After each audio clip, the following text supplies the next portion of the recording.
Good evening, everybody. For those of you who don't know, it's Joe Chivers, the treasurer of this Liverpool UKIP branch. I can highly recommend this book called The Great Deception by Christopher Booker. Most of the content of this mini-lecture derives from this book. You can pick up a second-hand copy from Amazon for about £4 or thereabouts. Okay, I'll take some questions at the end, so please, at the end, anybody tell me if you think I've omitted anything that's particularly important. If everybody's got their lecture notes, turn to the first heading, the founding principles. There are 3 quotes by the supranationalists, as I call them. I could have given you hundreds of quotes. There's no particular reason why I've chosen these 3. I won't read them out. I think they speak for themselves.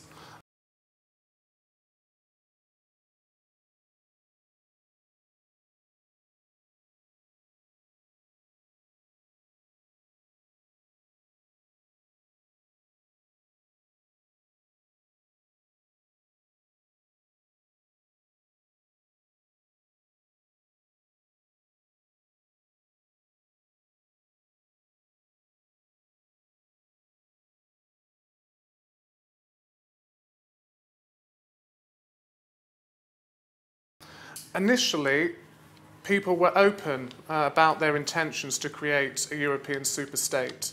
It was only when this proposal was unpopular that they started becoming deceitful. And actually, contrary to popular belief, the idea for what is now the European Union didn't come after the Second World War, although that certainly helped their cause. It was actually after the First World War. The idea was that the nation-state had to be emasculated so that there wouldn't be any more world wars, or at least wars within Europe. Now, these people said that they were building Europe from scratch. And in my view, the legacy of that is these expressions that we have now, which conflate Europe as a continent and the European Union.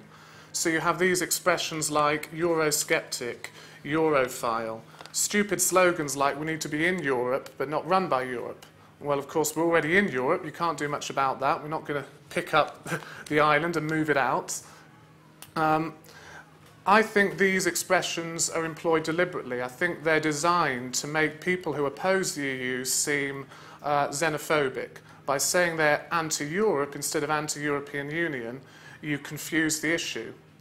And if anybody's read George Orwell's 1984, you'll understand the importance of how language can affect the way people think.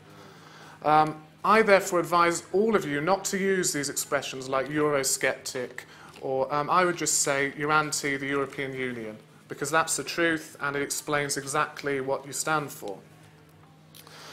Now, if anybody gets a chance, I'd recommend you looking at Jean Monnet's memoirs. He's the most important of the supranationalists.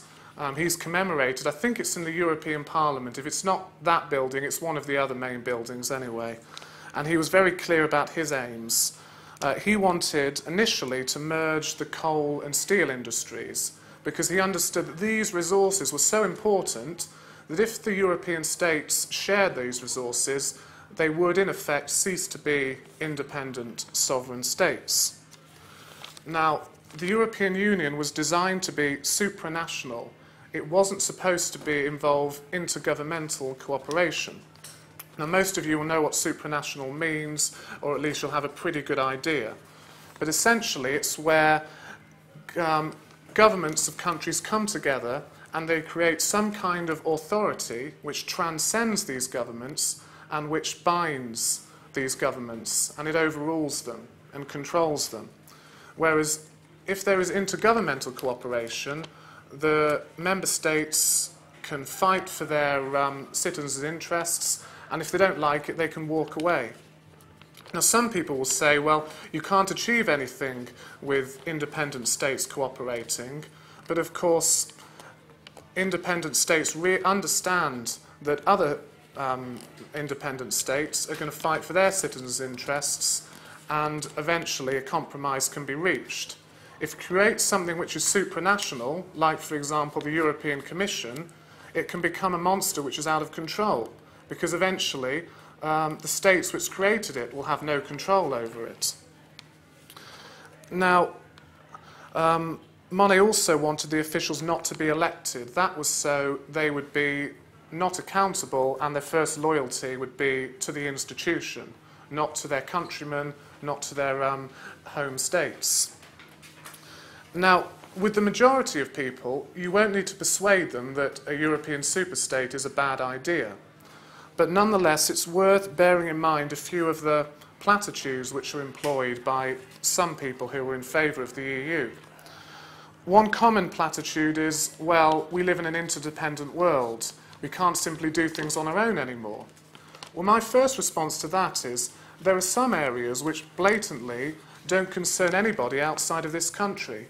For example, if you sell a product only on the domestic economy, incidentally 80% of our economy is domestic, and you want to sell in imperial measures instead of metric measures, that is no concern of anybody outside of this country. It seems fairly obvious, it's commonsensical, very few people will argue with you.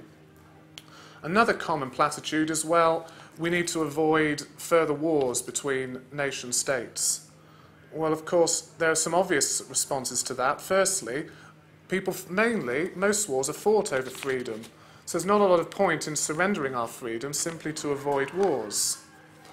There's another common argument as well in response to that, which is, in the true sense of the word, two liberal democracies have never actually been to war. So those are just some things to bear in mind. But as I say, if a referendum were fought on the concept of a nation-state versus a European superstate, we would win hands down. Inevitably, the tactic that would be employed by the Yes campaign would be one of deceit, not honesty. Now, if everyone could please refer to the second heading, the link between Monnet and the European Union, because some people will want you to demonstrate the link between the supranationalists and the modern EU. First bullet point, in a nutshell, explains how the European Union has evolved. You'll see initially it was the European Coal and Steel Community.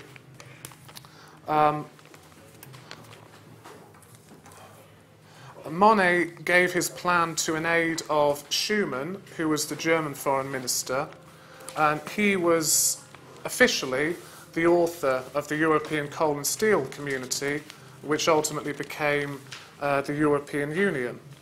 And that is therefore the link between this man Monnet, who wanted a European superstate, and the modern European Union. Now, the second heading, why General de Gaulle kept us out of the European Union and why the Labour Party opposed our entry. Now, most of you will know that the Common Agricultural Policy, the contributions you have to make depend on the size of your economy. The handouts you receive depend on the size of your agricultural sector. So, with Great Britain, we have a large economy, the second largest in Europe, but a fairly small agricultural sector. So we're clearly a loser when it comes to the Common Agricultural Policy. De Gaulle knew that, and that's why he initially vetoed Britain's entry, because he knew that we would want to negotiate something more favourable. So he waited until the Common Agricultural Policy was finalised, and then, of course, we were received with open arms, because we would make a disproportionate contribution. You see the second bullet point, in the early 1960s, the then Labour leader Hugh Gaitskell gave a very eloquent speech repudiating the economic arguments in favour of our entry to the European community, and he recognised the true intent of the project.